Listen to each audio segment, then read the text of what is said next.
నేను దారిపోతున్నాను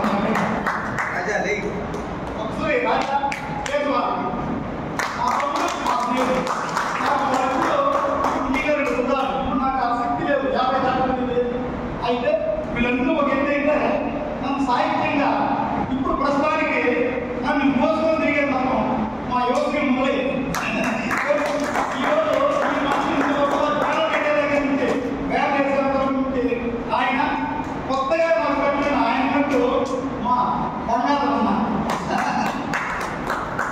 ఇప్పుడు ఇంటికన్నా ముఖ్యమైన విషయం కూడా చెప్తాను. ఇది నాకు రాజకీయంగా చెప్పే ఉద్దేశం కాదు. కర్ణాటకంతో నాకు భాషా బ్రహ్మోత్సవాల నుంచి అప్పుడప్పుడు మాట్లాడుతూనే ఉంటాను. ముఖ్యంగా ఆయన ఈ సభలో ఉన్నట్టు నేను భావిస్తాను.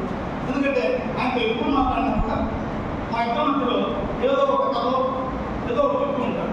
అదొక విషయం అయితే ముఖ్యంగా మరీ చెప్పాల్సిన విషయం, నామినీ సార్లు అనేక సార్లు నన్ను తిట్టిపోసే విషయం. నువ్వు రాయాల్సిందంతా కూడా నీ పొరవేరుకుంటా సంబంధించి నీకు తెలిసిన జీవితం.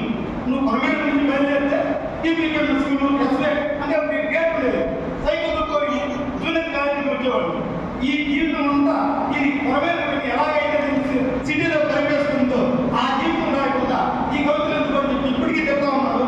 ఈరోజు సంపడితే ఈ కథలో సంపటి తెచ్చావు, అది కవితలు సంపటికి ఎందుకు చెప్తావు, కవితలు ఎందుకు తెలియదు, ఈ జీవితంలో రాయాలి కానీ అని తిట్టే పెడితే తిట్టేనా ఆయన తిట్టారని మా నాన్నయ్య గారు వారికి మీరందరికీ కూడా ఇక్కడ తోట వెంకటేశ్వర మరొకసారి ఒక మాట మాట్లాడితే ఈ సభ ముఖ్యంగా పూర్తి అవుతుంది మా భావన.